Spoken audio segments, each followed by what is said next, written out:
Hey? Hey, hi, hello. It's me, Rad. Radical Apollo to be specific. Or Zach? Any of those are fine. Say, have you ever heard of One Piece? I'm almost certain that you have. It and its author, Ichiro Oda, have gone a long way to make it as well known as Dragon Ball in its totality. It's a story about silly little pirates doing silly little pirate things, using the trappings of a shonen battle manga to get its core themes across. Though I feel like a number of people who only know the series from the outside, and some that even follow the series pretty regularly, sometimes miss the deeper meanings in One Piece, childish as they may be from time to time. One Piece, over the years, despite its bright and colorful exterior, has touched on subjects that are far beyond what one would think it capable of. It's handled subject matters like abuse, racism, classism, for better or significantly worse, transphobia, all things that affect our world right now in devastating ways, and gives them all the weight and respect that they deserve when talking about them, for the most part, and asks the reader to consider their own biases while talking about it, and better themselves in the process. That said, it's far from perfect, and Oda has had a number of things within his story that I'm not too happy with, and we'll be getting into all those too. But those things don't ruin the whole thing for me, especially as he has walked back some of those worst bits over time, some things better than others. This series, which has, at the writing of this episode, spanned 1,058 chapters, 1,030 episodes of its anime, and spawned a disgusting amount of tie-in merch that really only just gets more disgusting over time. Well, it's honestly, without question, my favorite story being told right now, by an author who I firmly believe still hasn't truly been given his flowers. One Piece is a lovingly crafted, deeply flawed, and amazingly wacky series that, I think, once it's finished, will go down in history. But how did it start? How did this story of a rubber boy trying to become king of the pirates turn into an epic about the human condition and fighting against sweeping regimes of oppression? I hope you'll follow me as I re-examine my favorite manga and find once again what I loved about this series and its message, as I make the valiant attempt at bettering myself with One Piece. BMWOP for short, if you will. So, right off the bat, let me say, this is the first time I've really done something like this, and really committed to following a creative idea through to this degree. This will be an experimental time, so I apologize if the videos aren't exactly sticking to a strict formula, but I want them to be kind of freeform anyways, so it's all good. I'm going to be going through the series in pretty solid detail, but I'll primarily be using the manga as the basis for these reviews, and only using the anime for certain important moments that were particularly impactful when animated, or to give further context when needed. The anime is very important to the series as a whole, and I don't want people to think that I'm ignoring it. You anime-only watchers are valid as hell. Let's go, anime. I've also taken in quite a lot of the series previously, and I'm caught up on both the anime and the manga, so I've got knowledge of the whole series, but will only really be using the knowledge that is relevant to the present content, as to not confuse people who are only coming into the series fresh to this video. I also believe that if you're going to be reviewing something that is put out like One Piece, which is a week-to-week format, you have to keep the flow of time in mind. There will be exceptions to this rule, but I'll try to keep them subtle. I also want to put forward a few things. As I explained earlier, The series to date is quite long, and that can be intimidating for people. One Piece has become quite the thing to dive into, but I think if you're worried about the time commitment, that might be slightly unfounded, as it's pretty easy to take One Piece in chunks, as you'll be seeing with these videos. So, if you feel like jumping in because of these videos, please do, but don't use these as a replacement. One Piece is a story that I truly believe deserves your attention, as it means a lot to me, and I think it could also mean a lot to you. Yes, you, too. Also, support the official release and all that. And two more things.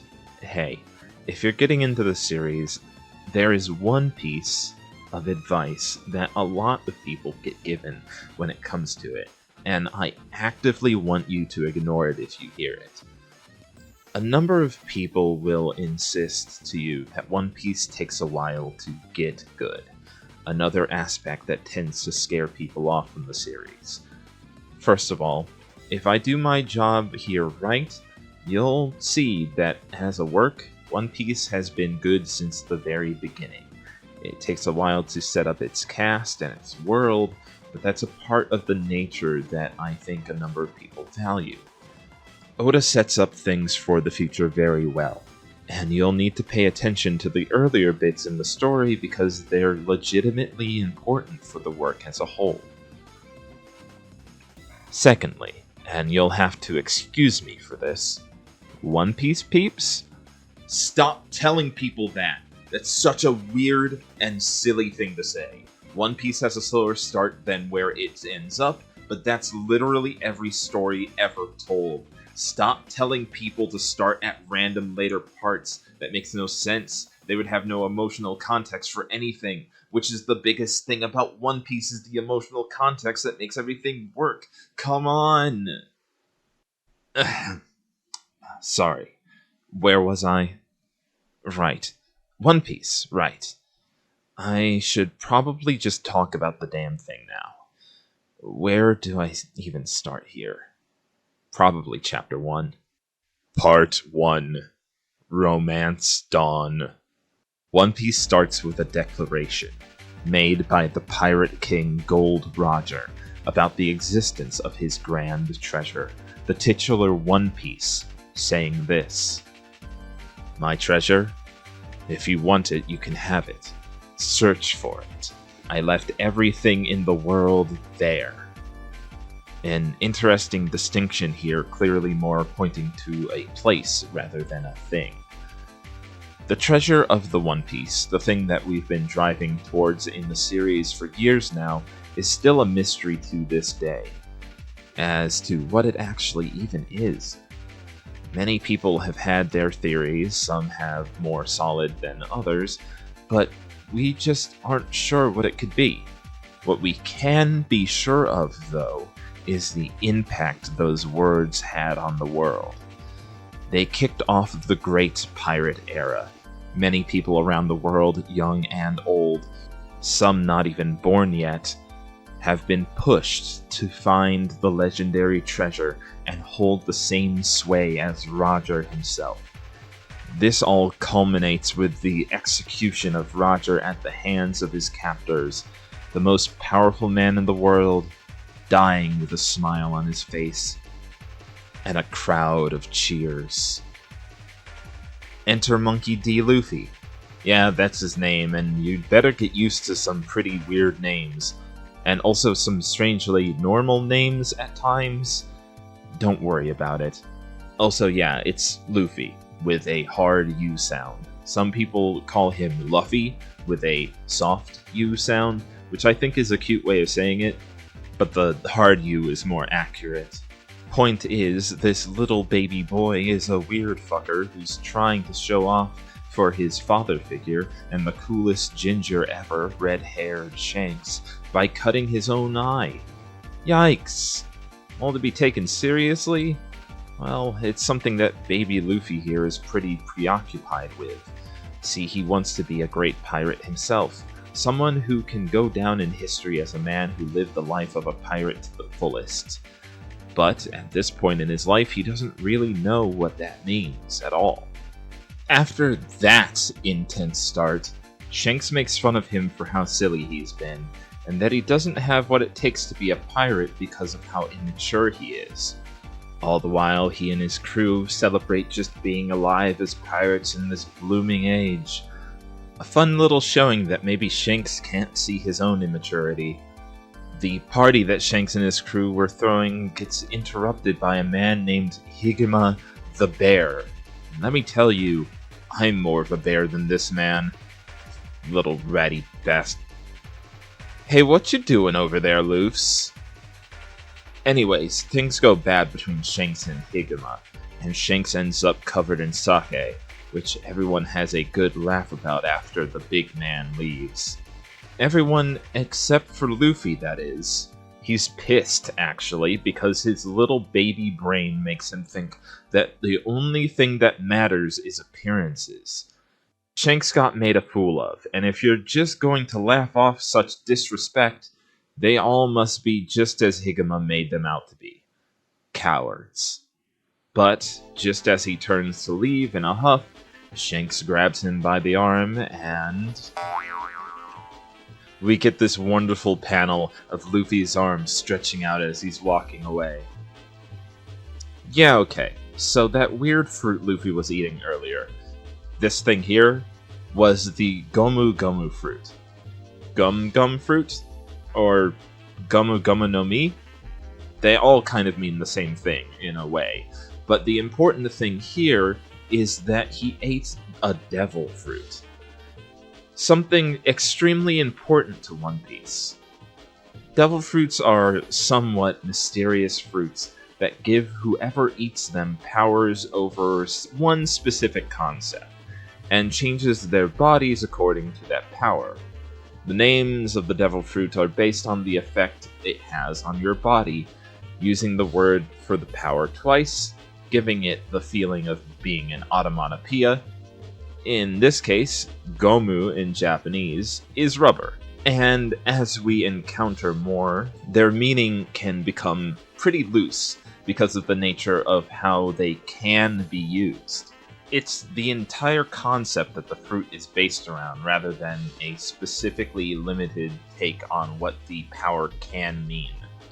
The truth is that seemingly the only thing that can hold you back is your imagination and how far you can stretch the meaning of having that kind of power. In this case, Luffy gets the power to have a body made out of rubber, and over the course of the series, we see how far that power can be modified and expanded upon.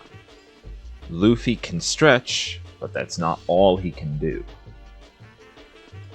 Needless to say, this is a problem though, as it was a treasure that Shanks and his crew were specifically looking after, that they recently stole from the enemy, and they explain the full life consequences of eating a devil fruit. You can no longer swim for the rest of your life. In fact, being in water at all drains the enemy of a devil fruit user entirely, effectively making them useless when it comes to the stuff, which obviously is a pretty big problem for anyone with a devil fruit who does want to be a pirate. This doesn't exactly dissuade Luffy though, as he couldn't swim from the get-go. So I guess it's fine. It's not fine. The next day, after being made fun of, or scolded, by the people of his town for his new powers, and how he'll never be able to swim again, he insists that if he can't swim, he'll simply become a pirate that will never fall into the sea. Yeah, fucking good luck with that one, man. But when he goes back to the same bar from the day before to get some juice, due to being a baby, Higema shows up again, and Luffy takes it upon himself to teach him a lesson for what he did to Shanks before, and gets his ass beat. It's something that shows that Luffy, at this point, is truly just a child. He doesn't have what it takes to help himself, and the adults around him have to bail him out from every situation he gets himself into. That includes the chief of the village who tries to bargain for Luffy's life, only to be turned down by the bandit. Should I point this out now? Higema isn't even a pirate himself. He's just a bandit from the area. He revealed earlier that he has a bounty on his head worth 8 million berry. Berry is the universal currency of One Piece, and is effectively the Japanese yen in how its denominations work. The spelling of it is pretty inconsistent. Some even call it belly because the R and L is interchangeable in Japanese, but I spell it Berri. All that said, I do want to point out, and I'm going to make this a pretty regular thing when bounties come up, that at this moment, this man currently has a bounty of 62,000 US dollars on himself, if we were going to equate berry to modern yen. That's all to say that while Higuma may have a bit of a big number, there will be much bigger number later.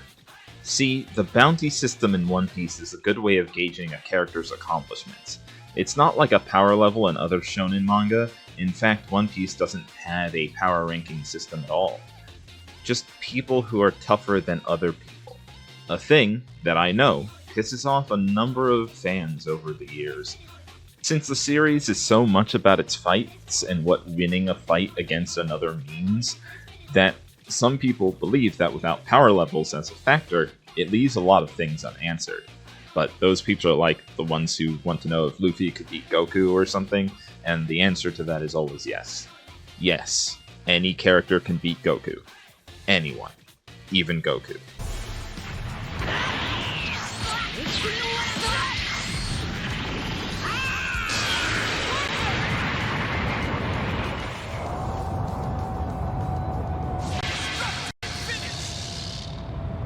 What bounties bring to the table is the understanding of what kind of threat the person could be. It makes one wonder what they have done in their lives up until this point to give them such a bounty. And in Higuma's case, he tells us that he killed 56 people, each one of those being another factor in his bounty, I'm sure.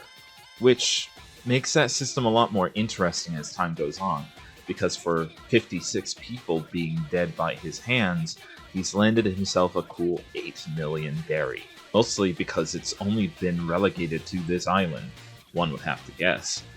He's still a free man.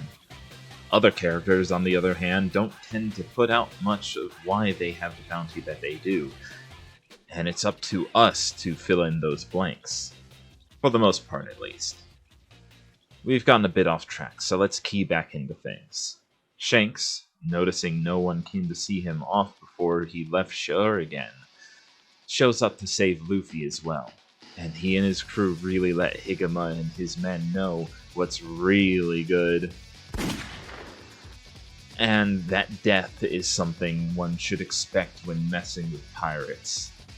At this point, one could wager while Higuma remembers each of the 56 people he's killed, Shanks and his crew may not even remember what their head count even is anymore.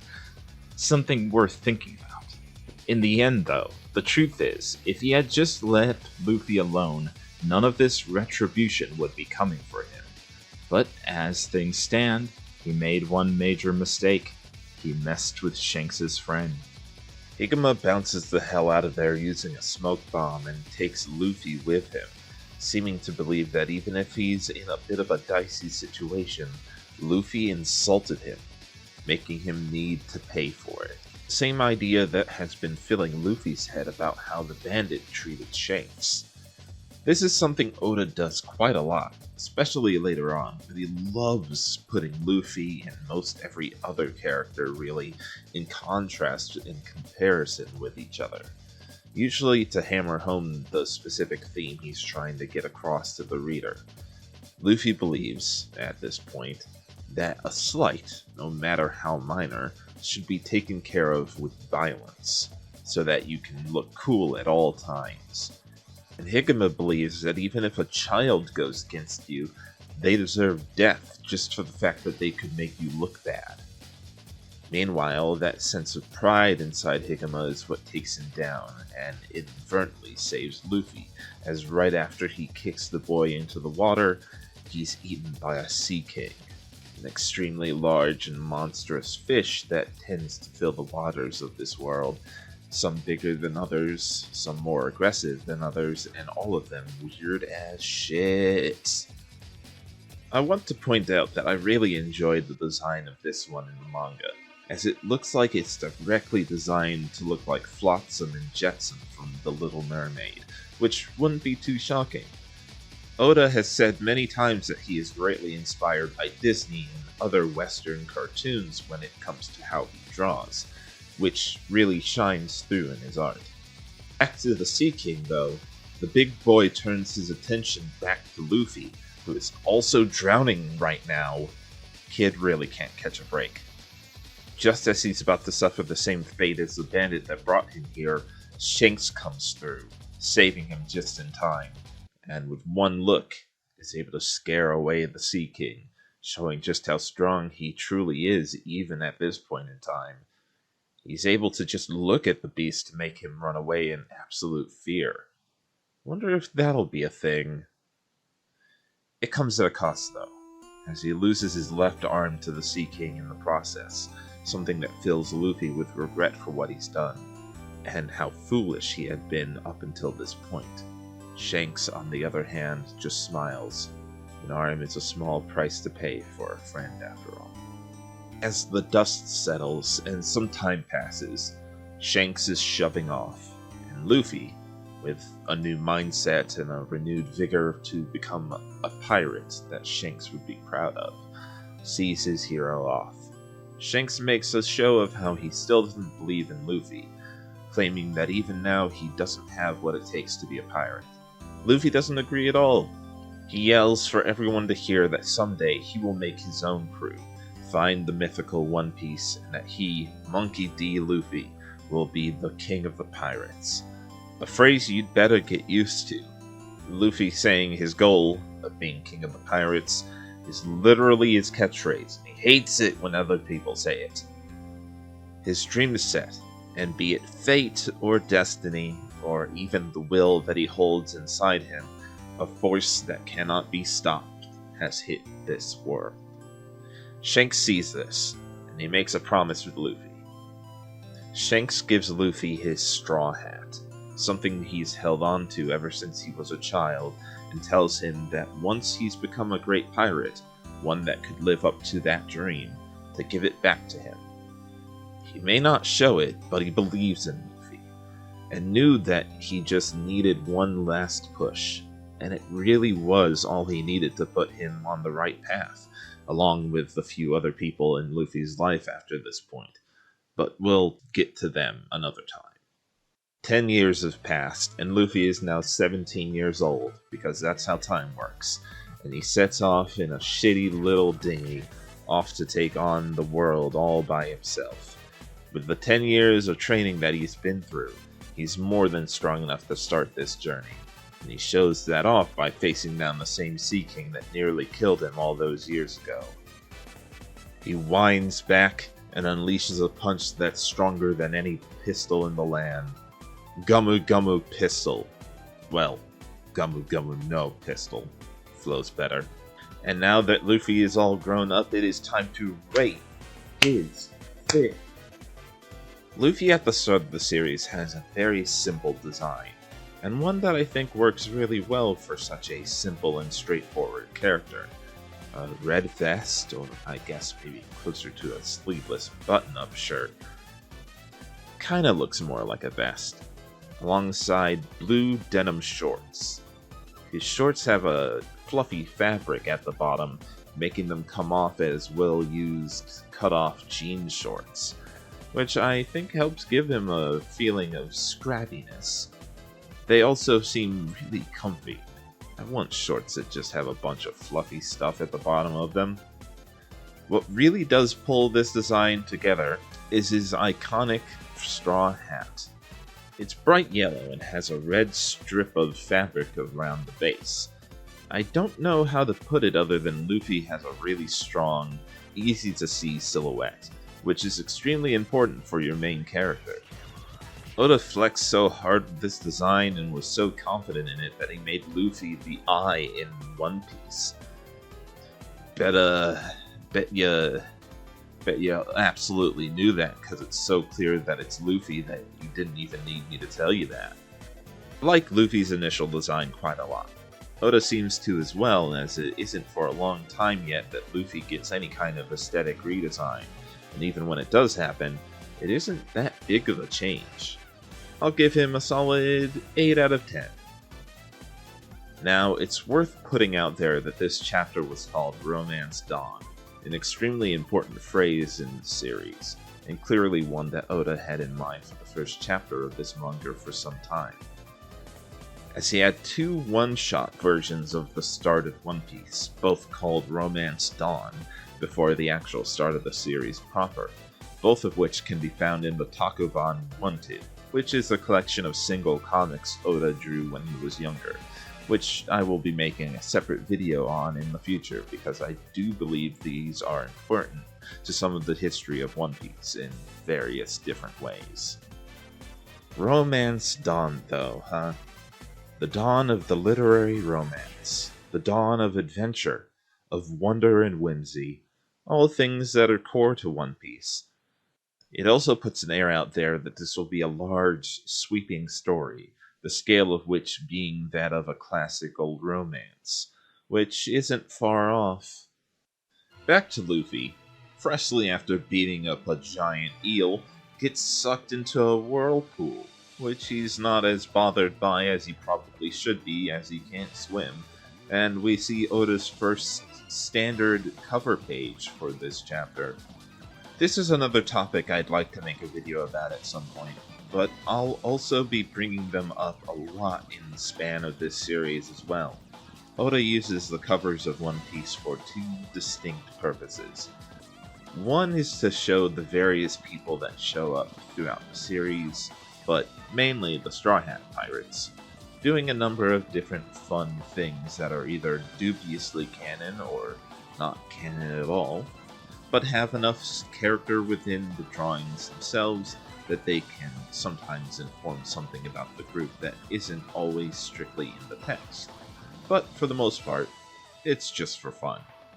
That said, the second way it's used is for cover stories, something I will be bringing up as this series goes on, because the cover stories are canon elements of the world, side stories that happen outside of the immediate important events, and either set up to inform future events in some way, or give some extra flavor to the overall world building. But for now, remember that covers are important, but only sometimes. Somewhere else, a boy is being abused by a rather large woman named Alvida, the Iron Mace. This boy is Kobe. He got kidnapped and made into a toy boy by Alvida one day, and since then, he's been made to suffer under her and her crew the whole time, with a smile on his face, or at least a upward grimace. Because if he talks back or shows any sign of dismay openly, Alvida takes it out on him. She rules over her crew under the fear of violence, something that a small boy like Kobe can't fight against. While doing his rounds, he notices a barrel that had washed up on the shore near where they were ported, and brings it in thinking it was full of sake, but it turns out it was full of Luffy. He put himself into a watertight barrel to save himself from drowning when he was in that whirlpool, and it seems to have worked out pretty well. Luffy and Kobe talk, and we get to see how Luffy as a character is these days. He's matured, in a way, far less prideful in fact. He seems to have no problem being seen however people want to see him.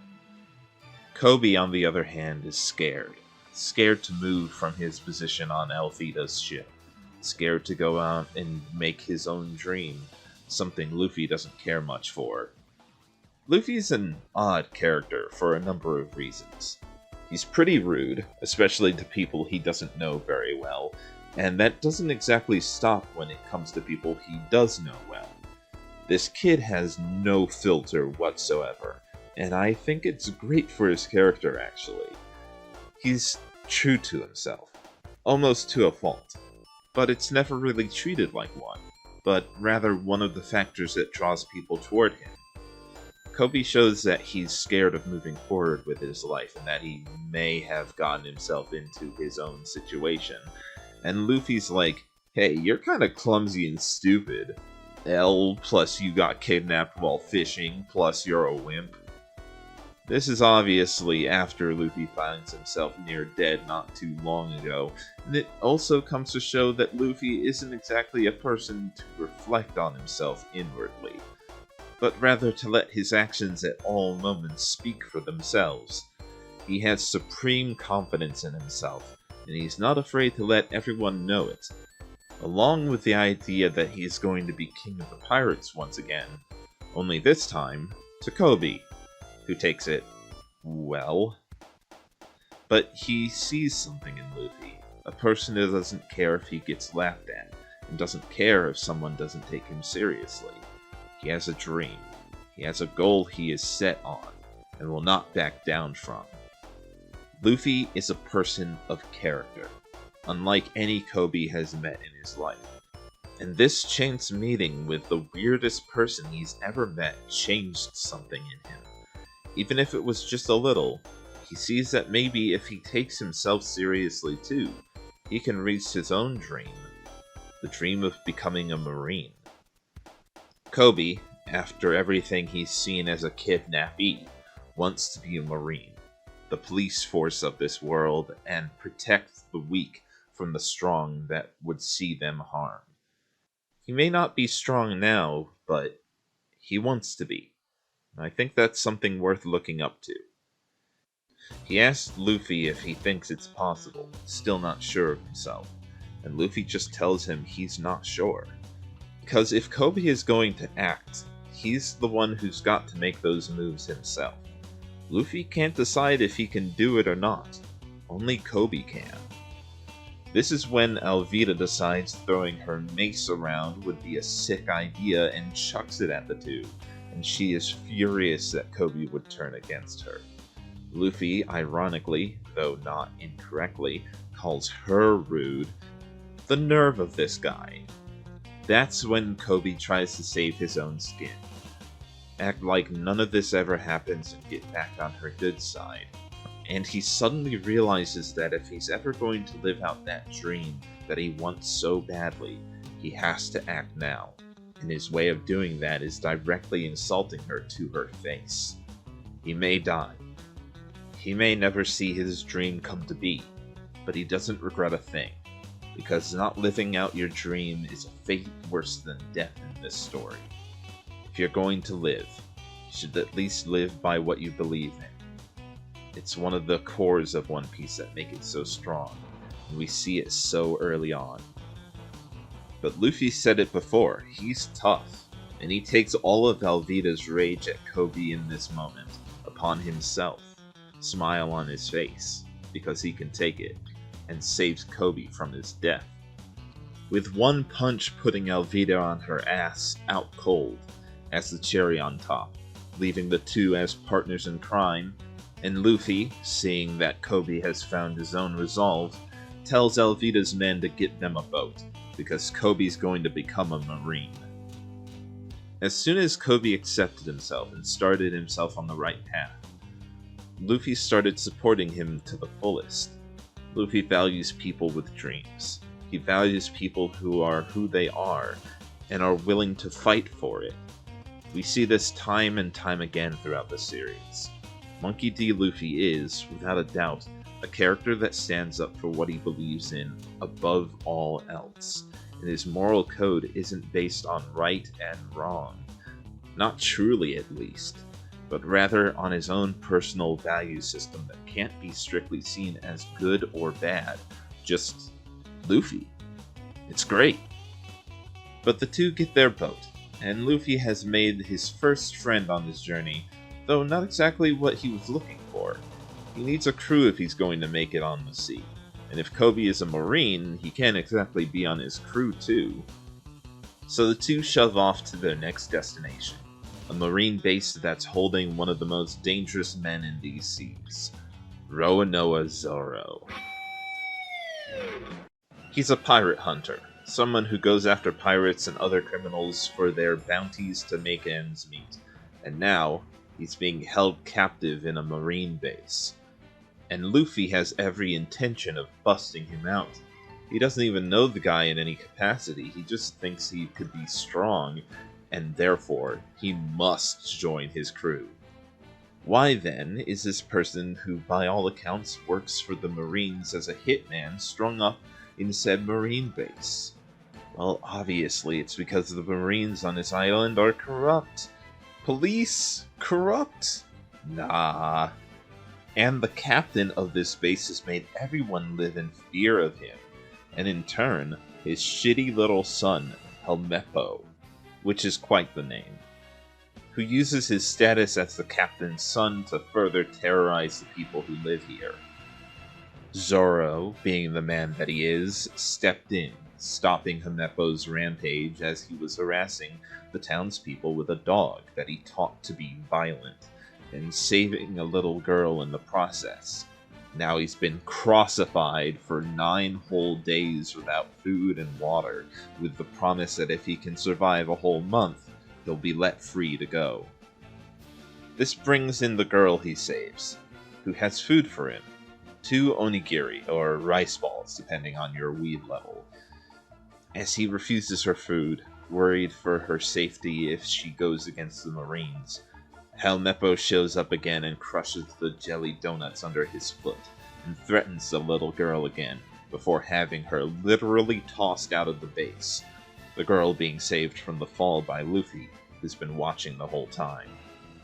Luffy goes to see Zoro once the bratty son has moved on. Zoro has an amazing scene here that means a lot to his character, I believe, where the two talk about his sentence, and Luffy admits he would never be able to go a whole month without food, and knowing Luffy, I think that might genuinely be true. Zoro insists that he'd be able to do it, because he has more willpower than Luffy, which knowing Zoro might also be true, but then he tells Luffy to pick up the rice ball and feed it to him. He struggles through it all, and eats every last bit, despite it being covered in mud, and tells Luffy to deliver a message to the girl who made them. The rice balls tasted good. Thank you very much. The truth of the matter is that this moment solidifies Zoro's character in a way that the anime honestly falls flat on.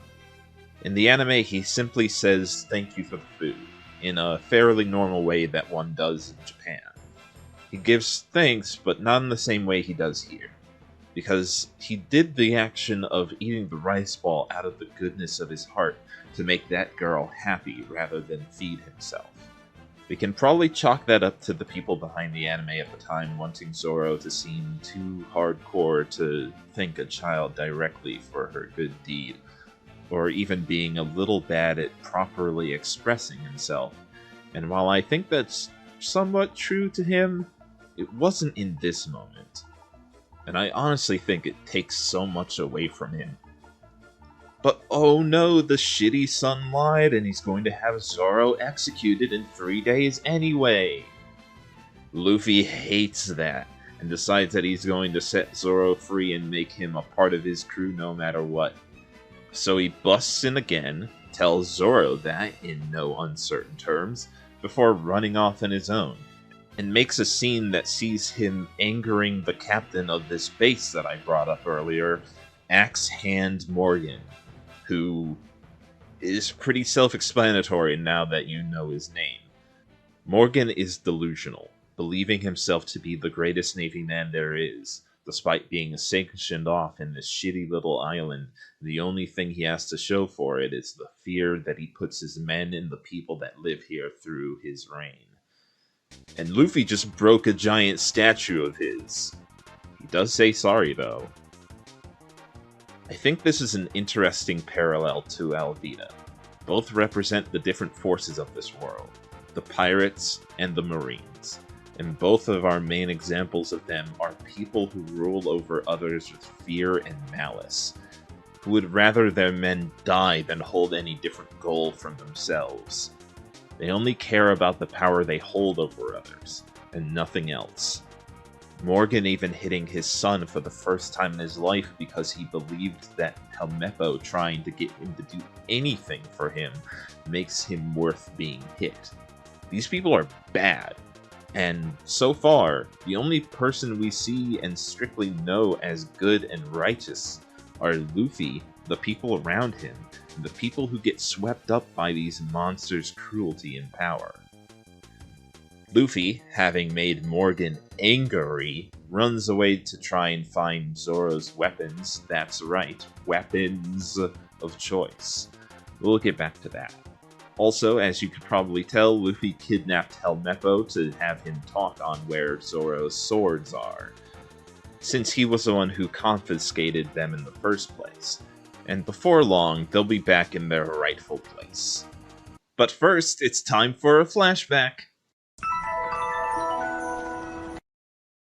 Oda loves giving motivational exposition through flashbacks. The thing that really puts some of these scenes into perspective is that, unless stated otherwise, these flashbacks are only for us, the viewers, which gives us a deeper understanding of each character, but most of the time, these things don't get explained to the characters in canon. I know flashbacks aren't everyone's deal, some people definitely get very annoyed at the very concept of them, but in the end, I believe more often than not they're used for good effect within One Piece. In this case, we see Zoro's past, from when he was a child. He had a rival, Kuina, the daughter of the instructor of the swordsmanship dojo he was a part of. She was stronger than everyone else there. Not even her father could beat her.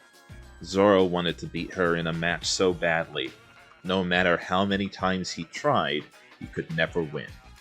Zoro's frustration led him to challenge her to a duel under the moonlight with real swords. His style being to use 3 swords at the same time, a way of fighting he formed that let him overwhelm most everyone he came up against. The situation being more deadly changed nothing. In fact, he gets taken down just as easily as ever. Kuina's 1 sword more than enough, because of just how skilled and strong she is. Kuina, on the other hand, laments the fact that she was born a girl. She wanted to be the strongest swordsman in the world, but her gender, as far as she was concerned, held her back, and as she got older, it would only do so more. Zoro refused to accept this answer, and he's right to. Kuina's anxiety is unfounded, and further looks down on Zoro's skill when he's doing everything he can to beat her one day.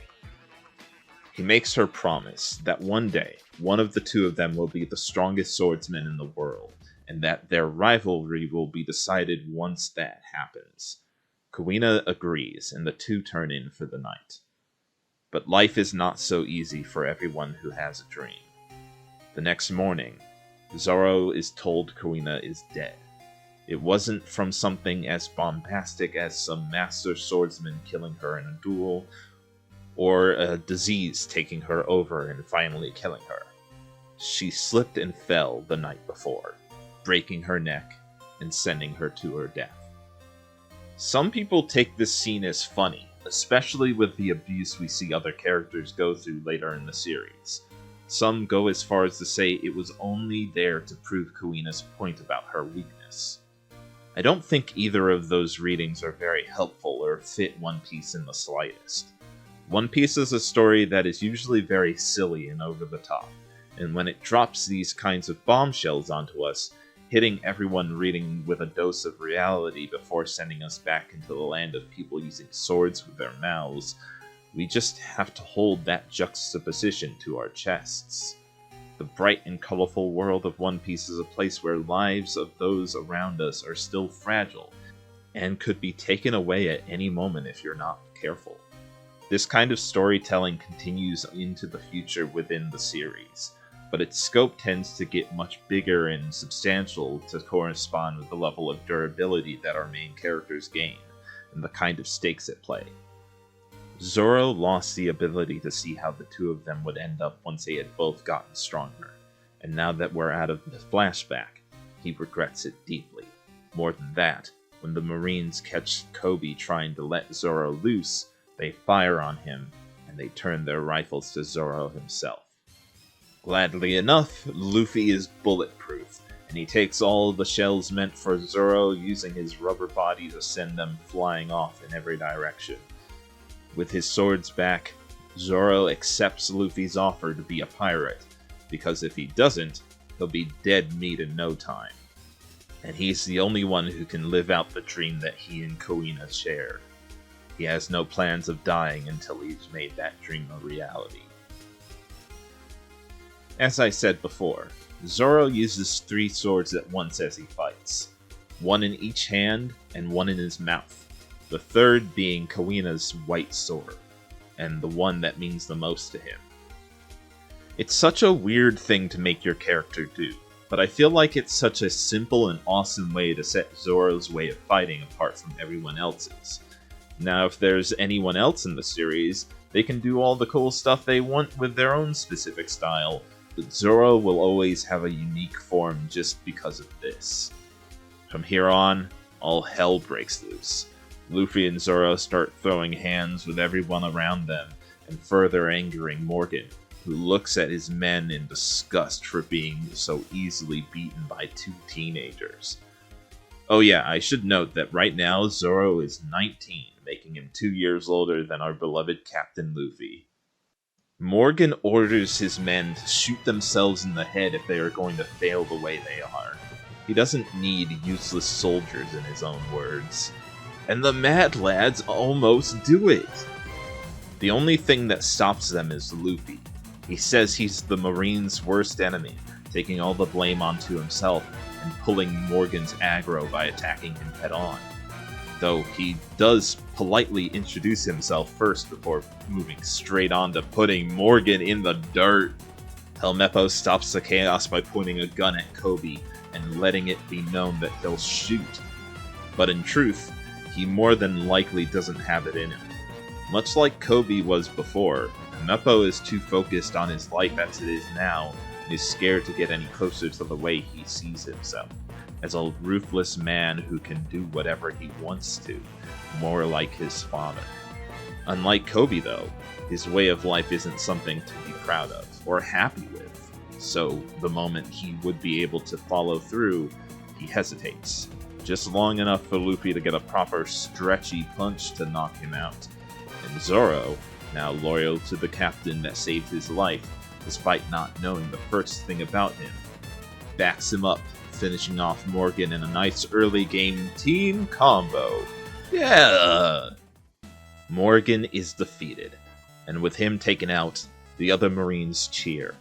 They've finally been set free from the man that they didn't feel they could have taken down, even with their combined might, and they had submitted themselves to despair. Now they can arrest him for his crimes, and all was good once again. Zoro dies. Actually, he's fine. He just needed some food in his stomach because he's a freak.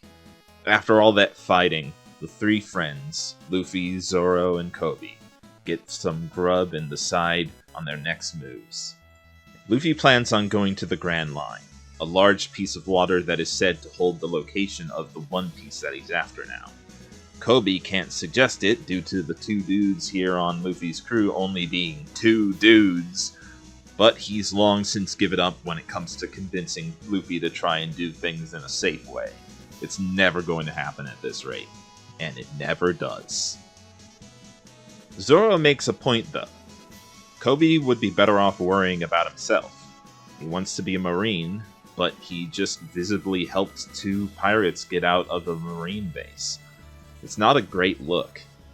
If the Marines ever found out he was friends with pirates in a real way, he'll never be taken in by them, and his dream will never become reality. Like it was meant to be, the Marines in that moment show back up and ask Luffy and Zoro to leave, the 2 needing to leave their new friend Kobe behind if he was going to live out his dream, and the new captain of this platoon asks him if he truly knows the 2, and really won't let up. Luffy in that moment has a great idea, one that is real mean. He starts hinting at how Kobe used to be part of Alvida's crew, just skirting around that fact enough to goad Kobe into hitting him, which works really well. Which he then beats the shit out of Kobe, leaving no room for anyone to think they care for each other. At least he thinks. The show convinces the new captain to accept Kobe into their ranks, having him start at the lowest rank there is, Chore Boy.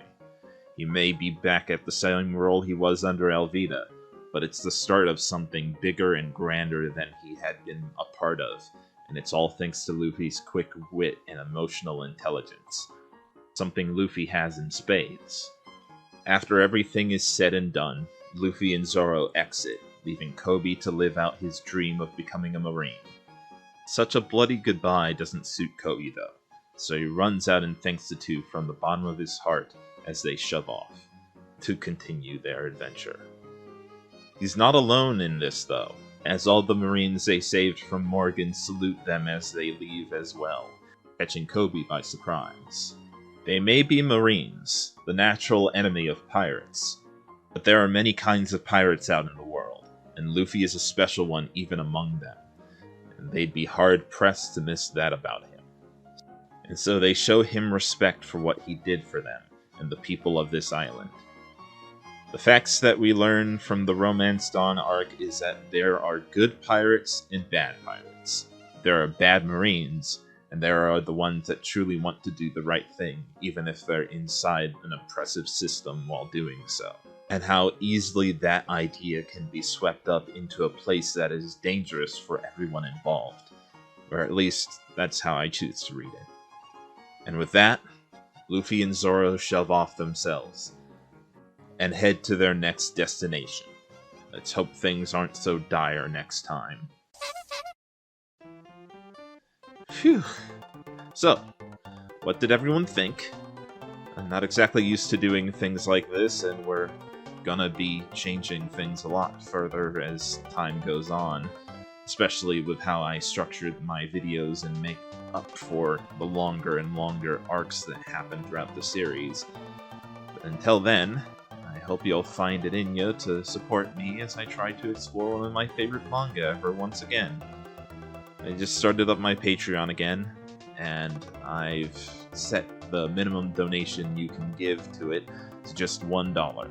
So if you have a buck to throw towards your old pal Rad, think about chipping in.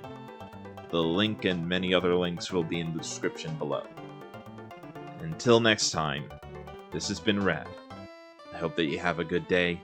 I hope that you have a good night. I hope that you have a good whenever you're watching this. Bye now. Bye now. Bye. Bye now. See ya. See ya. Bye.